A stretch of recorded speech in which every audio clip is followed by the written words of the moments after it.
राज्यात अतिवृष्टी, सरासरीच्या 102% अधिक पाऊस, जमीन खरडून गेलेल्या शेतकऱ्यांसाठी मुख्यमंत्री देवेंद्र फडणवीसांची महत्त्वाची घोषणा। राज्यात गेल्या काही दिवसांपासून अतिवृष्टी सुरू आहे। आतापर्यंत 975.5 मिलीमीटर पाऊस पडलेला आहे। हा सरासरीच्या 102% अधिक पाऊस आहे। या पार्श्वभूमीवर राज्य सरकारकडून शेतकऱ्यांना दिलासा देण्यासाठी शक्य ते सर्व निर्णय घेतले जातील। शेतीच्या नुकसानीचे पंचनामे होतील तशी तातडीने मदत दिली जाईल। संपूर्ण भागाचे पंचनामे होईपर्यंत सरकार थांबणार नाही। आतापर्यंत राज्य सरकारने 31,64,000 शेतकऱ्यांना 2,215 कोटी रुपयांची मदत करण्याचे GR काढलेले आहेत। यापैकी 1,829 कोटी रुपये संबंधित जिल्ह्यांमध्ये पोहोचलेले आहेत। शेतकऱ्यांच्या बँक खात्यात नुकसान भरपाई जमा होण्यास सुरुवात झालेली आहे। येत्या 8 ते 10 दिवसांमध्ये उर्वरित शेतकऱ्यांच्या खात्यात पैसे जमा होतील अशी माहिती मुख्यमंत्री देवेंद्र फडणवीस यांनी दिली आहे। ते मंगळवारी राज्य मंत्रिमंडळाच्या बैठकीनंतर प्रसारमाध्यमांशी बोलत होते। यावेळी मुख्यमंत्री देवेंद्र फडणवीस यांनी मराठवाड्यातील पूर परिस्थिती गंभीर असल्याचं म्हटलेलं आहे। पूर परिस्थितीमुळे काही भागात लोक अडकलेले आहेत। बीड, धाराशिव या परिसरात रेस्क्यू ऑपरेशन सुरू आहे। धाराशिव आणि बीड परिसरात बचाव मोहीम सुरू आहे। धाराशिव जिल्ह्यात 27 जणांना हेलिकॉप्टरने बाहेर काढण्यात आलेलं आहे, तर 200 लोकांना सुरक्षित स्थळी हलवण्यात आलेलं आहे अशी माहिती देवेंद्र फडणवीस यांनी दिली आहे। अहिल्यानगर, बीड, परभणी, जळगाव आणि सोलापूर या भागांमध्ये अतिवृष्टी झालेली आहे। यामध्ये 8 जणांचा मृत्यू झालेला आहे, तर 10 जण जखमी झालेले आहेत आणि या परिसरात NDRF आणि SDRF यांच्या 17 तुकड्या तैनात आहेत असंही मुख्यमंत्र्यांनी म्हटलेलं आहे। साधारणपणे आतापर्यंत 975.5 मिलीमीटर एवढा पाऊस पडलेला आहे, जो सरासरीच्या 102% इतका आहे। काही भागामध्ये पूर परिस्थितीमुळे लोक अडकलेले आहेत। बीडमध्ये रेस्क्यू ऑपरेशन आपण चालवलं आहे। धाराशिवमध्ये रेस्क्यू ऑपरेशन चालवलेलं आहे।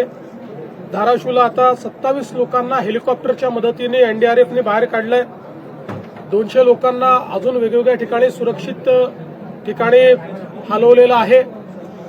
आमचे आपत्ती व्यवस्थापन मंत्री गिरीश महाजन त्या ठिकाणी आहेत। त्यांनी ॲडिशनल हेलिकॉप्टरची मागणी केली आहे। तीही मी जी काही आपले मिलिटरी आहे त्या मिलिटरीशी बोलून अजून कुठून आपल्याला ॲडिशनल हेलिकॉप्टर आणता येतील का अशा प्रकारचा प्रयत्न देखील चाललेला आहे। विशेषतः गेल्या काही दिवसांमध्ये अहिल्यानगर, जळगाव, सोलापूर, बीड आणि परभणी या भागामध्ये अतिशय मोठ्या प्रमाणात अतिवृष्टी झालेली आहे। जवळपास यामध्ये 8 जणांचा मृत्यू झालेला आहे, 10 जण हे जखमी झालेले आहेत। आता NDRF आणि SDRFच्या 17 तुकड्या या सगळ्या भागामध्ये त्या ठिकाणी काम करतायत।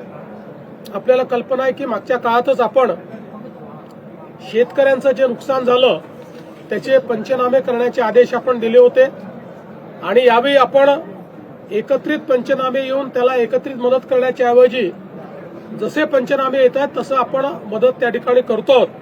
त्यामुळे आतापर्यंत आपण 31,64,000 शेतकऱ्यांना 2,215 कोटी रुपयाची मदत करण्याचे GR काढलेले आहेत। यातले जवळपास आता 1,829 कोटी रुपये जिल्ह्यांमध्ये जमाही झालेले आहेत आणि ते पुढच्या 8 ते 10 दिवसामध्ये, म्हणजे सुरुवात तर खात्यामध्ये जमा करायला केलीच आहे, पण पूर्ण जमा व्हायला त्याला तेवढा वेळ लागतो। पुढच्या 8 ते 10 दिवसामध्ये हे पैसे जे आहेत ते त्या ठिकाणी आम्ही जमा करणार आहोत।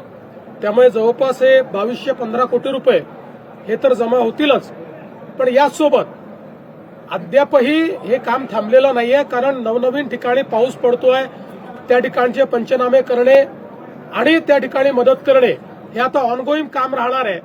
त्यामुळे एखाद्या जिल्ह्यामध्ये आता आपल्याला जरी कमी पैशाची मदत दिसत असली तरी तिथलं काम चाललेलं आहे, ते काम काही थांबवलेलं नाहीये। आता जर एका तालुक्याचे रिपोर्ट आले तर एका तालुक्याला मदत करून टाकायची, अशा प्रकारचं धोरण आम्ही ठेवलं आहे, जेणेकरून ही तातडीची मदत जी आहे ही शेतकऱ्यांना मिळाली पाहिजे। यासोबत मृत्यू असेल किंवा दुर्दैवी घटना असतील त्याला मदत करण्याच्या संदर्भातले अधिकार हे जिल्हाधिकाऱ्यांच्या स्तरावर दिलेले आहेत। जनावरांचं जे नुकसान आहे त्या संदर्भातले अधिकारही आपण लोकल स्तरावर दिले आहेत। पुरामुळे जे काही घरांची हानी होते त्याचे अधिकार हे लोकल स्तरावर जिल्हाधिकाऱ्यांना आपण दिलेले आहेत आणि त्यांना उणे पद्धतीने देखील त्याचा विड्रॉल करता येईल अशा प्रकारची व्यवस्था आपण उभी केलेली आहे. Bureau report SPN Marathi, Mumbai.